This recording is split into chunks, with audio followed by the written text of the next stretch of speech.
Basic सवाल जो हमारे मन में आता है वो ये कि पैसा इन्वेस्ट करना चाहिए या नहीं। और इसका जवाब भी बहुत ही सिंपल है। देखो, वैसे इन्वेस्ट करने के बहुत सारे रीजंस हैं, लेकिन आज हम कुछ अलग चीज़ों पर फोकस करने वाले हैं और उसे समझने के लिए हमें एक साइकिल समझनी होगी। हम इंडियन सेविंग में पीछे नहीं है, हम पीछे हैं तो इन्वेस्टमेंट में। और हम इन्वेस्टमेंट में इसलिए पीछे हैं क्योंकि फाइनेंशियल अवेयरनेस इंडिया में उतना कुछ खास नहीं रहा है।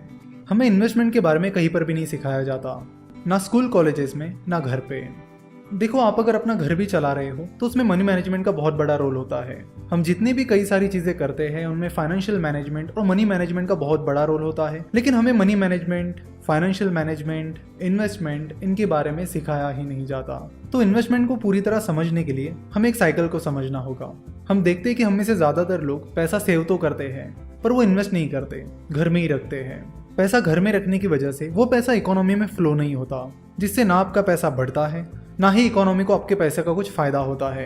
तो अगर आपको अपने पैसों को बढ़ाना है तो आपको अपने पैसों को काम पर लगाना होगा।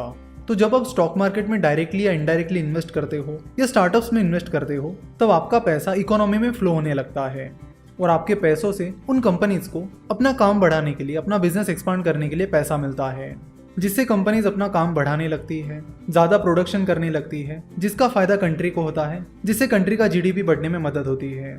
कंपनी जब अपना ऑपरेशन एक्सपांड करती है, अपना काम बढ़ाती है, तब लोगों को एम्प्लॉयमेंट भी मिलती है। तो कंपनी के बढ़ने से जिन लोगों को जॉब मिली है उन्हें सैलरीज मिलती है, तो उस सैलरी में से कुछ हिस्सा वो एम्प्लॉयज किसी कंपनी में या स्टार्टअप में इन्वेस्ट करते हैं, तो अगेन वो पैसा भी इकोनॉमी में फ्लो होने लगता है, जिससे और ज़्यादा कंपनीज को पैसा मिलता है और अपना बिजनेस बढ़ाने में मदद होती है। तो ये एक साइकिल है जिसे समझना हमारे लिए बहुत ज़्यादा ज़रूरी है। तो इन्वेस्ट करने से ना सिर्फ आपको बल्कि कंट्री को भी फ़ायदा मिलता है, इकोनॉमी ग्रो होने में हेल्प होती है। सिमिलरली जब आप एफडी यानी फिक्स डिपॉजिट करते हो तो वो पैसा बैंक्स के पास जमा होता है, फिर बैंक्स उस पैसों को किसी बिजनेस को लोन देने के लिए यूज़ करती है, तो उससे भी आपका पैसा इकोनॉमी में फ्लो होने में मदद होती है और इकोनॉमी को उसका फ़ायदा मिलता है।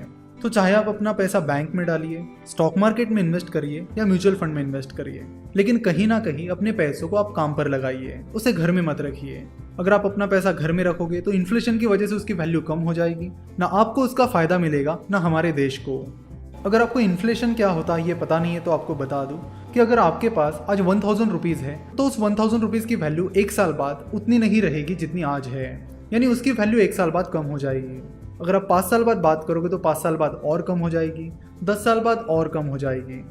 जैसे कि हम कई बार हमारे दादा दादी या नाना नानी को ये कहते सुनते हैं, हमारे ज़माने में तो ये चीज़ बस 10 रुपये की ही मिलती थी और अब देखो इसकी प्राइस कितनी बढ़ गई है। तो इन शॉर्ट ये इन्फ्लेशन इफेक्ट है। अगर आप अपने पैसों को इन्वेस्ट नहीं करोगे, काम पर नहीं लगाओगे और घर पर ही रखोगे तो उसकी वैल्यू कम होती चली जाएगी, जिसका ना आपको फ़ायदा होगा ना हमारे देश को। तो इन्वेस्टमेंट करते समय आपको ये देखना होगा कि आपको जो रिटर्न्स मिल रहे हैं वो इन्फ्लेशन से कम है या ज़्यादा। इसके बारे में हम आगे चर्चा करेंगे। इन्वेस्टमेंट करने के लिए नेक्स्ट चीज़ जो आती है वो होती है फ्यूचर प्लानिंग, यानी जब तक आप काम कर रहे हो तब तक ठीक है, लेकिन जैसे आप काम करना बंद कर दोगे तो फिर पैसा कहाँ से आएगा।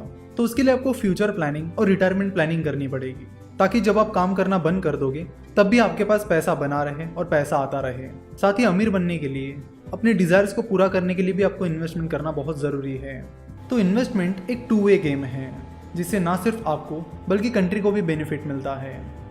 नेक्स्ट लेक्चर में हम कुछ इन्वेस्टमेंट स्ट्रीम्स के बारे में बात करेंगे, यानी वो कौन कौन से इन्वेस्टमेंट एवेन्यूज़ हैं जहाँ पर आप इन्वेस्ट कर सकते हो, कौन सा तरीका आपको सूटेबल हो सकता है और कौन सा नहीं। इन सब चीज़ों के बारे में हम नेक्स्ट लेक्चर में बात करेंगे। आशा करता हूँ कि आपको वीडियो पसंद आई होगी।